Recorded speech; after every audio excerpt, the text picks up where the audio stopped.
God Almighty, the Father, the Son, and the Holy Spirit, be with you and remain with you now and forever.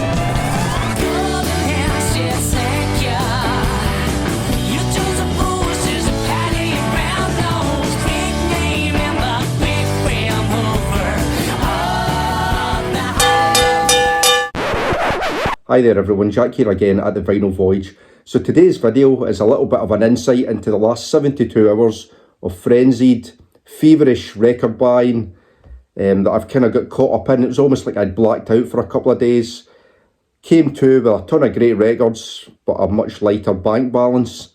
And I'm going to show some of those records now. I won't show all of them because I've bought loads and I'll keep some of them for different videos. But yeah, about a few days ago, my daughter was going down to the west coast of Scotland to spend some time with her auntie, so she was going down there for a couple of weeks, and I thought I'll drive her down, and while I'm down there I'll hit up some Glasgow record shops, some other shops on the way up and down, and there's like a private sale that I went to as well. I'll talk about that later on.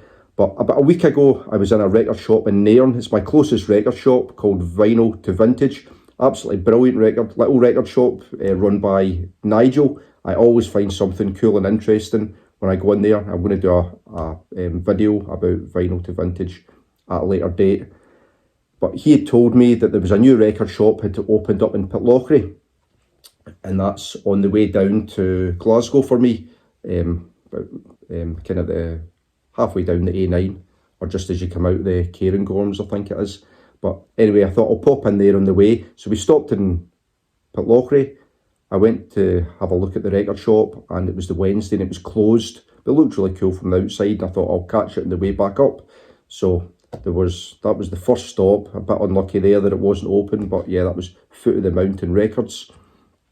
Anyway, I had been speaking to this lady online for a couple of weeks. I'd bought a few records off her, some really cool psych records, and yeah, I'm going to show those at a later date. But we'd got talking and she told me that her father had passed away, I think late last year or early this year, and he had a massive collection. Now the psych records that I got were really, really good, and I was really interested to see what else she had. But she said basically she goes over to her mum's house, she grabs a bundle of about 200 records at a time and sells them off. So she sent me some eBay videos and said, come down and have a look at what I've got. So I went down to the house. I got a little bundle. You can have a look at the footage of what was there, and then I'll show you some of the albums that I picked up.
So, like I said, the lady had lots and lots of great records. Some of them weren't in the best shape. The ones that I've picked up are all in really, really good shape. Not perfect, not near mint, but certainly VG+. And there's lots of other things that I might pick up at a later date as well. I think she's going to keep sending me WhatsApp videos full of what she has. But anyway, without further ado, let me show you what I picked up.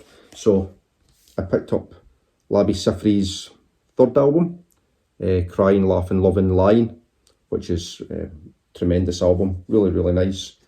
Gatefold. You can see Labi down there on the beach. That just looks like about 5 minutes from my house, but I'm pretty sure that Labi wasn't up in the Moray coastline for that photograph. But yeah, it's really, really, really cool.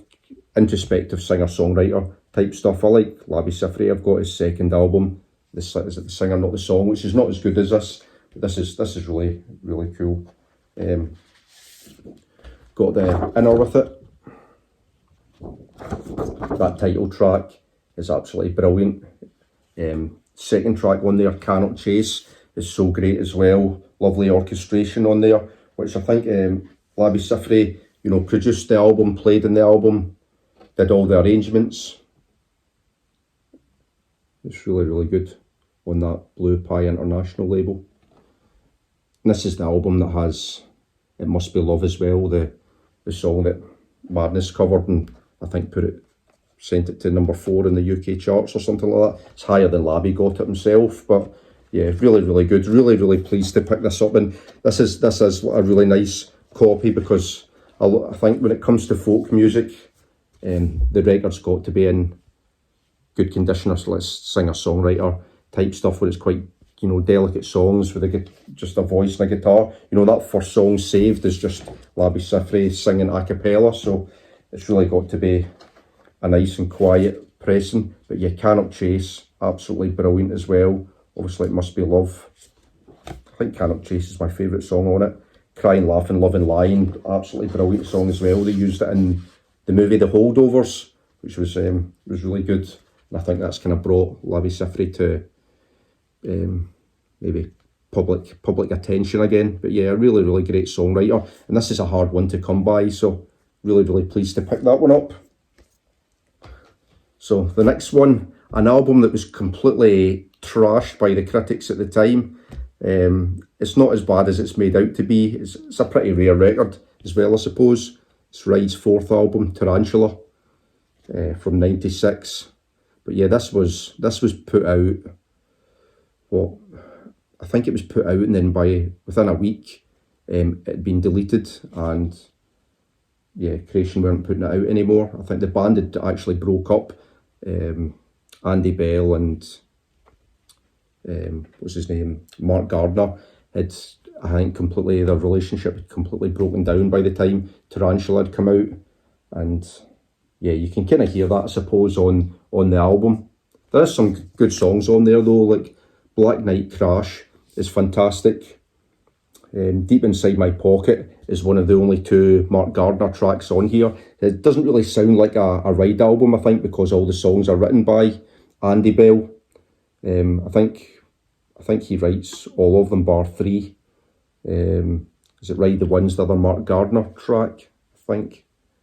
But yeah, some great guitar playing on here. It's more, you know, if you think of Ride as being a shoegaze band, you know, this album isn't Nowhere. There's no Vapor Trail or Leave Them All Behind. It's not Going Blank Again. There's no Twister L or anything like that. This is more of a straightforward rock record. But again, it's not bad. It's pretty heavy in places. The production's pretty basic. Like I said, that Black Knight Crash is a fantastic song.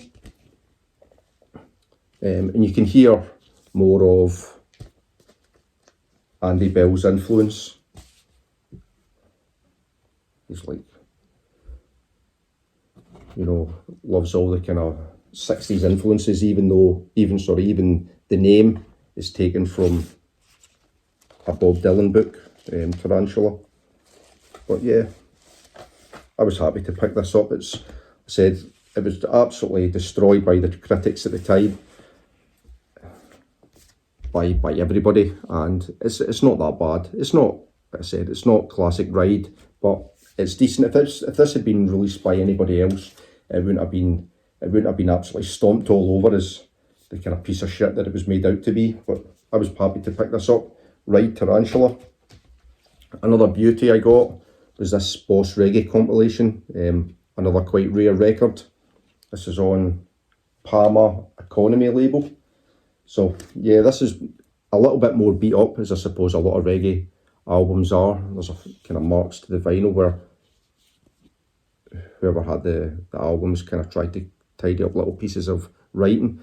But yeah, the opening track on here, Poor Me Israelites, a cover by W. Jarrett. I think it was originally by Desmond Decker. But the version on here is just so good. I think this comp was put out in '69.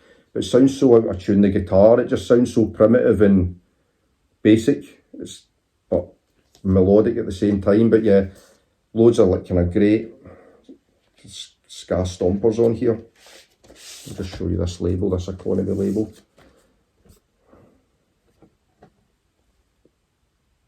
So yeah, really pleased to pick up a copy of this.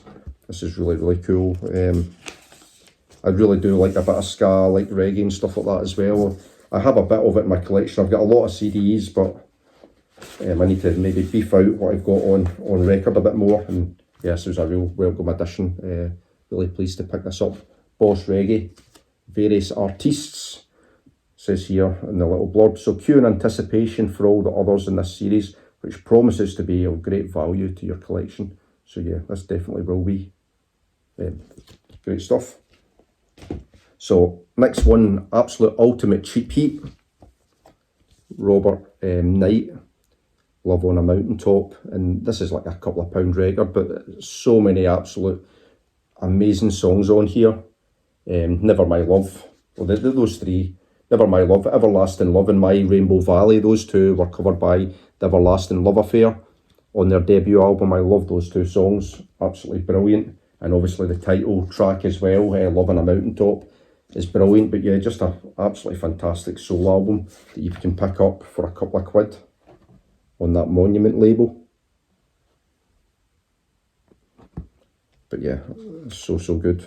I think Robert Knight's got a really good voice. I don't know why I always go to call him Robert McKnight. I don't think there's any Scottish heritage in there, but it's maybe wishful thinking. But yeah, Robert Knight, Love on a Mountaintop.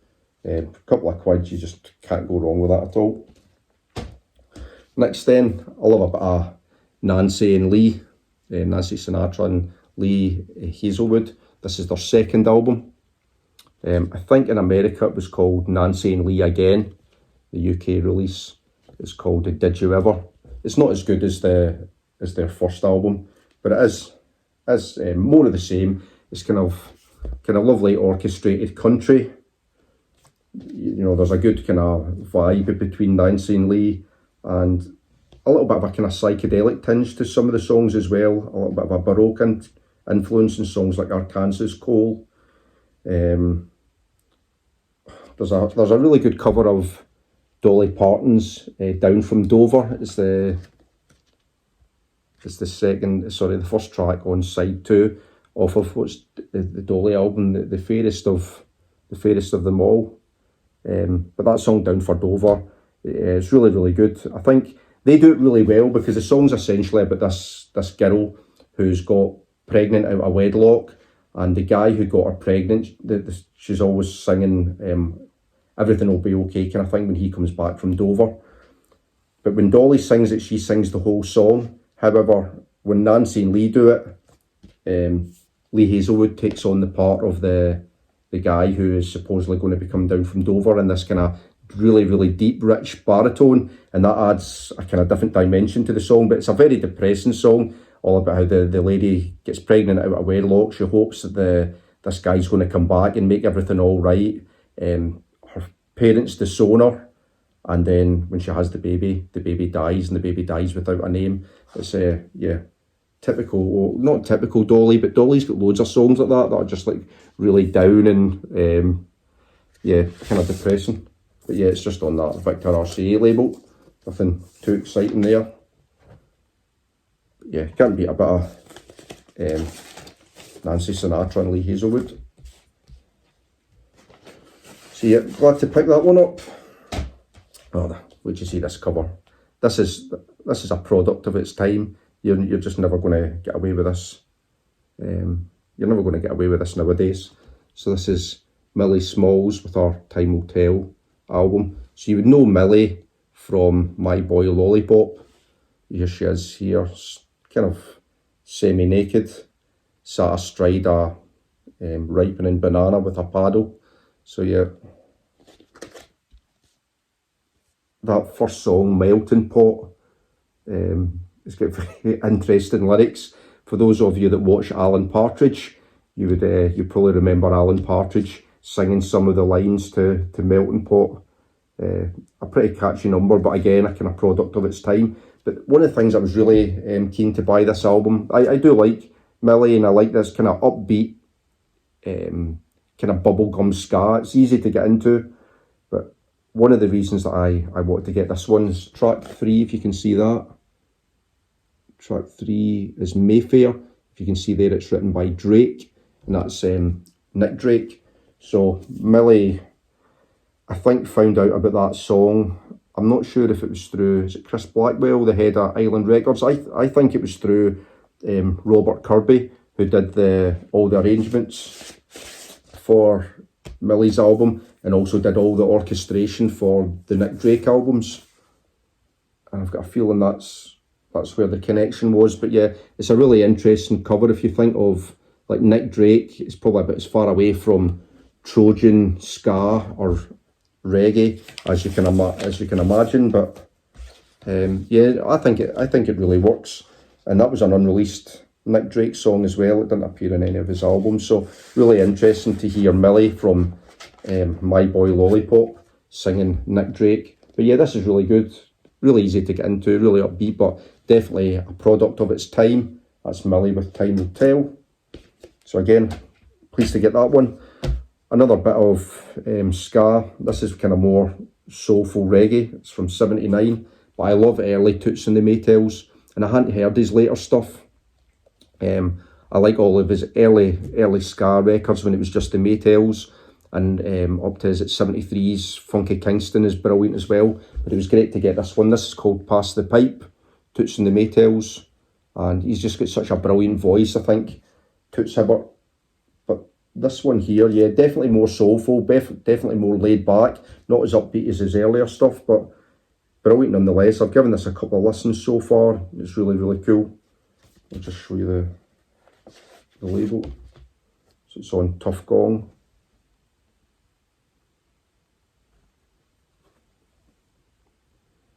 So yeah, I'll spend a bit more time with this, but yeah, really, really happy to pick this one up.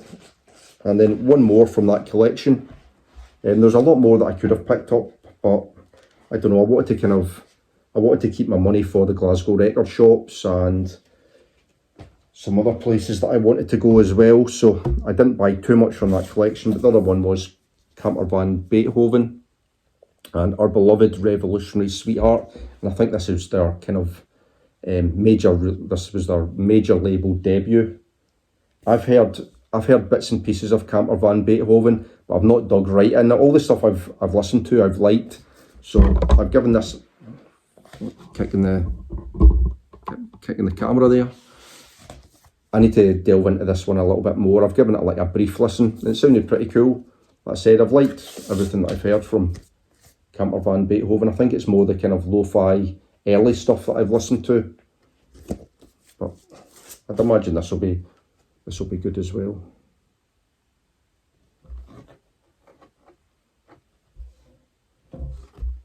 Yeah, I'll give that another listen, and if I don't like it, I'll move it along. But yeah, I usually like stuff like this, so I'd imagine this will be a keeper as well. So yeah, that was my first bit of record buying, I suppose, in my 72-hour record buying odyssey. The next morning I went to Glasgow, so I'll show you what happened there. So that's me in my hometown of Greenock, going to the first record show, Reverence Records.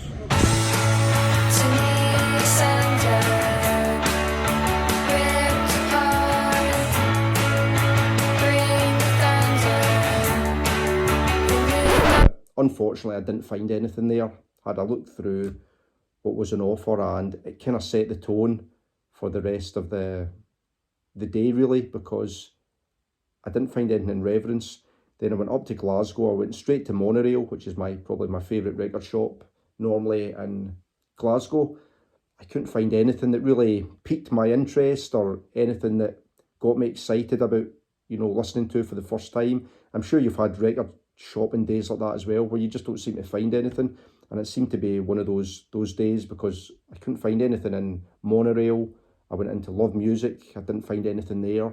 FOP, which is now just like a subsidiary of HMV, I didn't find anything. The prices were sky high. I hit such a low point that I ended up in HMV, just wandering aimlessly around, left there empty-handed. So yeah, the city centre was a bit of a washout. So I got the underground and went over to Byers Road, and I thought I'll check out a few record shops there. That, like, when I was growing up in Greenock, Byers Road was just the best place for record shops. There was loads of second-hand shops and really good shops as well. So I thought that might be better. But yeah, as you can see, this is me wandering around Byers Road kind of area.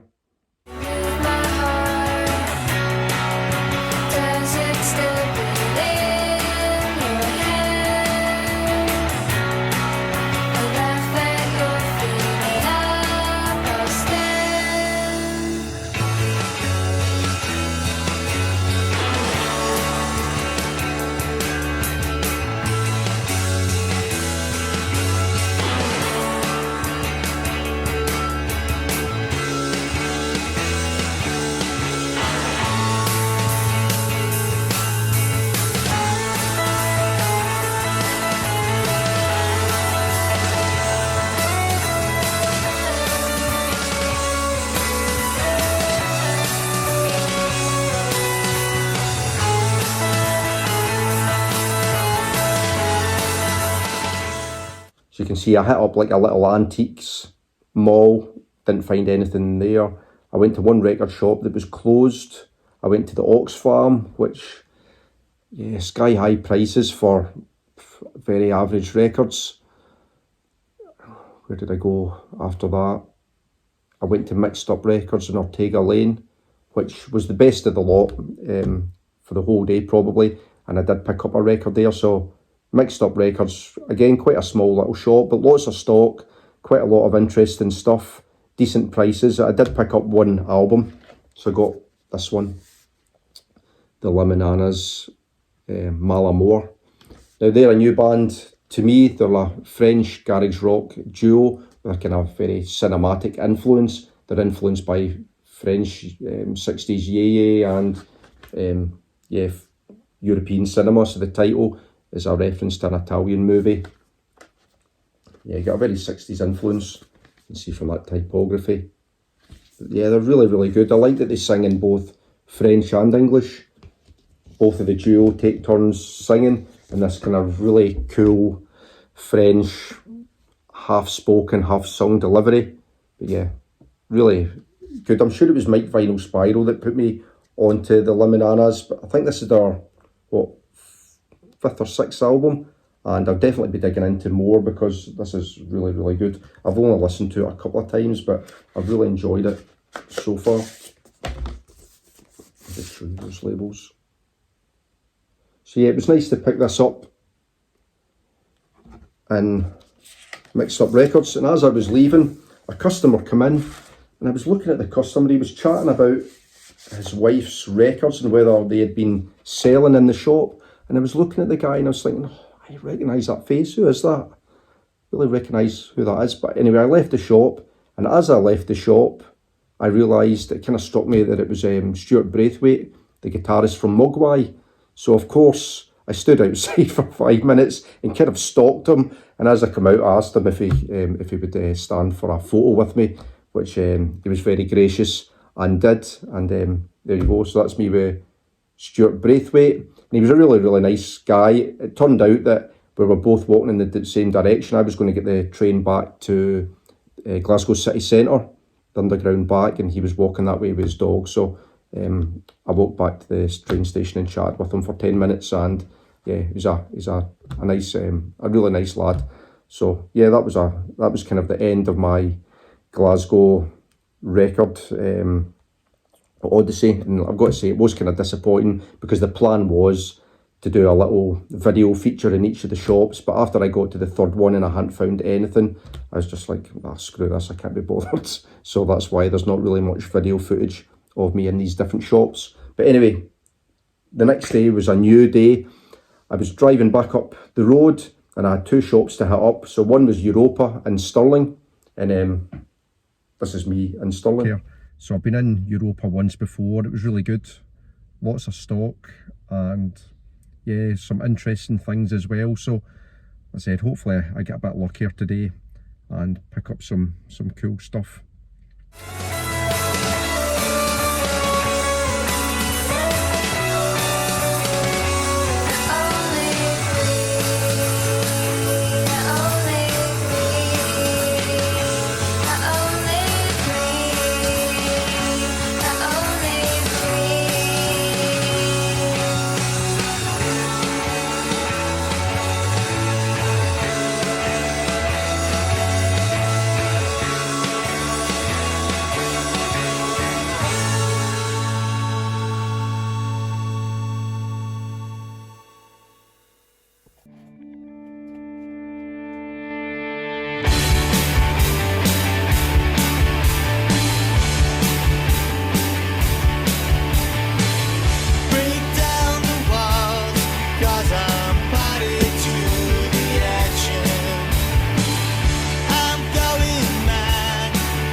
Case encapsulates me once or twice a day.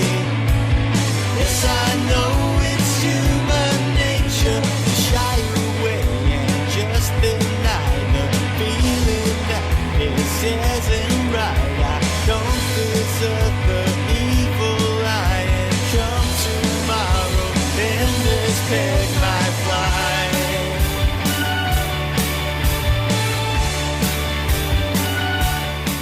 So Europa's absolutely jam-packed with records. I think, is it Scotland's oldest record shop, or its most well-stocked record shop? One of the two. But yeah, it's really, really good. 2 rooms.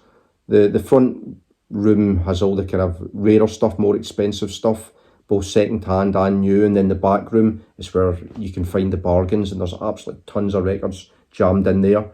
So I think I bought about 4 or 5 records in Europa. I'll just show one of them, and this was one of the bargains. So this is a early press of Caravans in the Land of Grey and Pink, and yeah, it's a really beautiful copy. So unfortunately it's not on that brown Durham label. It's on the red, but I picked this up for a tenner, which I don't know why it was a tenner, because the record's flawless. It's like a lovely, lovely copy. And yeah, the sleeve's in good nick as well. So yeah, it was a bargain to pick this up for £10. I got another 2 or 3 really nice records, which I'll show, what I said, in another video. But yeah, I love this album, Caravans in the Land of Grey and Pink, and I've been after a kind of nice copy for a while. And to pick it up for a tenner was just the icing on the cake. But yeah, I love that first side especially. Golf Girl's a cracking song, Winter Wine and the Land of Grey and Pink itself. And then side 2, you've got that kind of suite of songs. And for me, I think this is their 3rd album, this Caravan's 3rd. It's the kind of album that see them moving away from their more kind of hippy-dippy psychedelic phase and going towards more of a kind of prog sound. But yeah, the first side still sounds quite psychedelic. There's cracking flutes and mellotrons, lovely layered acoustic guitars, piccolos. Yeah, really, really good. So yeah, really good to pick this up. Caravan in the Land of Grey and Pink. So yeah, enjoyed my browse around Europa as always. That was really, really good. And then when I was driving back up the road, I was determined to hit up at the Foot of the Mountain Records in Pitlochry again. And yeah, I think being a Saturday, I knew it would be open, so I got there about 3 o'clock.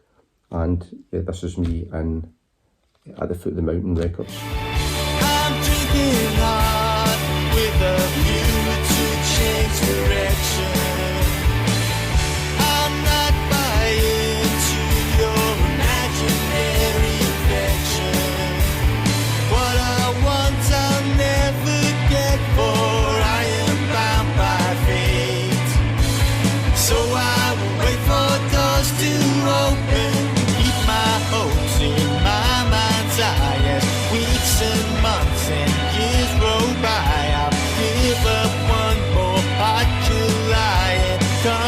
tomorrow, then this peg might fly.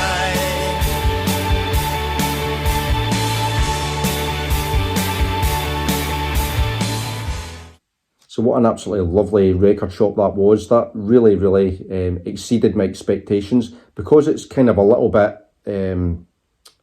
off the beaten track. Being in Pitlochry is a real little tourist town, but I wasn't expecting it to be as good as it was. It was really, really good. I ended up buying, I think, 4 records there, and again, records were really well priced. Fantastic selection of reggae and ska, loads of great blues albums, jazz. I picked up some nice folk and psych records, so I'll show one of them. I'll keep the other ones for other videos. But yeah, it was really, really good. The guy who had opened the record shop, Colin, was a fantastic guy as well. Really nice to chat to, and telling me about his kind of motivation for opening the shop and how it had been going for the few months that it had been opened. But yeah, I'll definitely be back in. Anytime I think I drive up and down to Glasgow, I'll drop in there, because I'm sure that's going to be a place where I'll get some more nice records, things that I'm after. But the one that I bought, so I only paid, I think it was a tenner for this, but this is like a real childhood favourite. I got into this album when I was about 14, and this was like a gateway album for me into psychedelic music, and I loved this as a kind of young teenager. It's Country Joe and the Fish, his album Together. So everybody cites Electric Music for the Mind and Body as the big Country Joe and the Fish album, but I really, really like Together. It's brilliant. It's like so kind of weird and wacky. It's got such a crappy cover that I love that cover. It's like so crap, it's good. But yeah, so many great songs on here. Rock and soul music, that bass line in that is amazing. It's one of the ones that they did at Woodstock. Brilliant track. But my favourite, I like Good Guys and Bad Guys Cheer, is just like kind of silly nonsense. That's good as well. But my favourite track on here, I love the song Waltzing in the Moonlight, with its like kind of crazy vocals and the castanets and that brilliant like kind of Spanish sounding guitar. Harlem song's really cool as well. But yeah, this is a real favourite. I think I had a copy on cassette, or like a pirated copy on cassette. I got some artwork on the inner as well. Check this dude. That's how I felt after a disappointing day record shopping in Glasgow. Some magic mushrooms. But yeah, really nice condition on Vanguard. This is Country Joe and the Fish, Together. But yeah, as soon as I saw that, I've been after a copy of this for ages as well. And it's not an expensive album. You know, I think the prices have crept up a bit recently, £15-20, but to get it for £11, I was more than happy with that. So yeah, really pleased with picking that up, and it was great to get a new record shop to go into as well. I was really impressed with At the Foot of the Mountain Records, and yeah, I'll definitely be getting back in. So there we go. So the next morning, am I going past 72 hours? It might even have been longer. I've lost track. The next morning I had a record fair to go to. So I went to the record fair in Elgin and had a look around, and did find some decent things that I would have probably picked up. However, that night I had been chatting with a lady online about going and viewing a collection, and in the end I decided to keep the money to go and pick up records from this collection. So this is me going to another private sale, and I'll show you what I picked up afterwards. One more pill to take tomorrow. 4 long slow days drag past my window. All I know is I am well.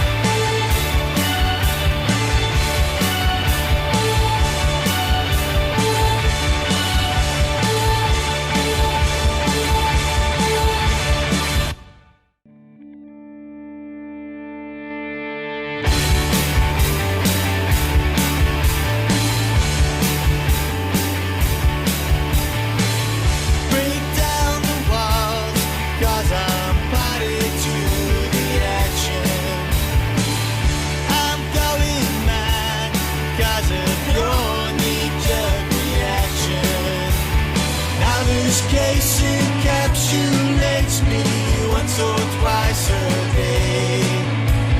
Yes, I know it's human nature to shy away and just deny the feeling that this isn't right. I don't deserve the evil I am. Come tomorrow, then this peg might fly.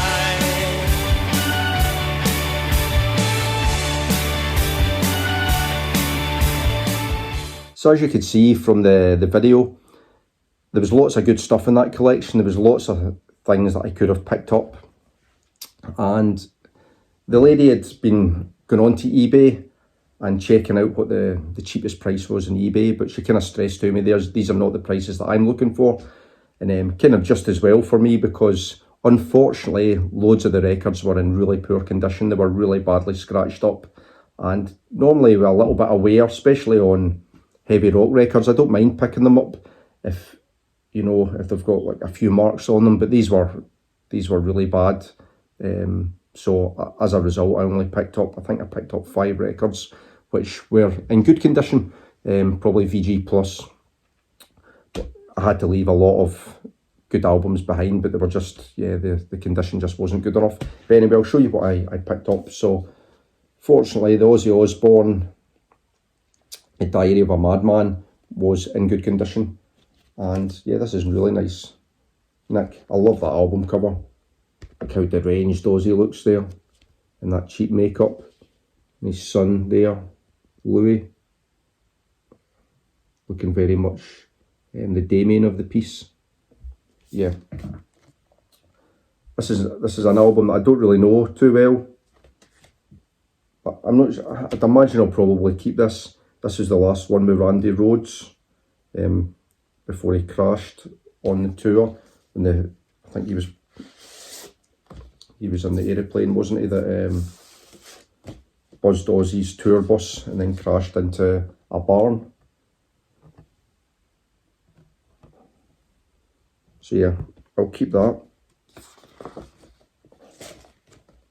So it was a nice pickup. Like I said, I didn't pay a lot for these records, so these were a bit of a bargain. This is an upgrade for me. My Heaven and Hell has a bit of a warp, so it was nice to pick up an upgrade. I think this is from '84, this press. It's not a first press, but still a nice one and in good condition. And generally speaking, I'm not overly bothered about the later Sabbath stuff, so whether I'll keep this, I'm not sure. I'll maybe just keep my battered one, because I'm not too fussed. But yeah, glad to pick it up for cheap. I got Black Sabbath Live at Last. I've never listened to this before. Yeah, so I'll give that one a listen. Again, another upgrade. I've got a really kind of scratched up copy of Never Say Die, and this is probably the best of the lot. There's not a mark on this, so I think this is a really underrated album. I don't know why this is always kind of highlighted as one of Sabbath's worst albums. I like it. It's kind of just a straightforward rock album. It's a wee bit like Rides to Tarantula, I think. It's just like straightforward rock and roll album. No thrills. The songs aren't the best, but it's still an alright listen. I like the cover. And I also picked up the Power Slave as well, which is in good condition as well. So this one will probably get sold. I'm not an Iron Maiden fan, so this will get sold probably to pay off what I paid for the records.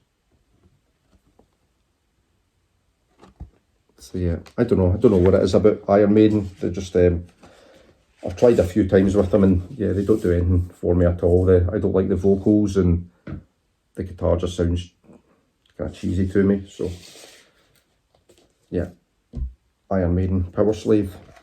So that was me. That is the end of my frenzied buying. Like I said, the ones that I showed are just the tip of the iceberg. I bought a whole lot more, especially from the lady down in Largs. I bought more records, and in the record shops in Europa and Foot of the Mountain Records. I bought a load more as well, and I bought a load more online. So it's time now to tighten the belt a little bit and take the foot off the gas with record buying, because yeah, I bought far too much. But hey ho, I've not been going to the pub, I've not been spending my money on anything else. So there's worse things you can spend your money on than on records, isn't there?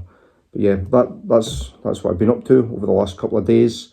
I shouldn't say that I'm not going to buy any more records, because every time I've said that previously, I've then went out and bought, like, I don't know, 500 or 600 records. So I won't say that. We'll just take it as it comes and see what happens. And until the next video, I hope you enjoyed that little browse through some of the records that I've picked up and some of the different shops that I've been to. But until the next one, see you later. Bye for now.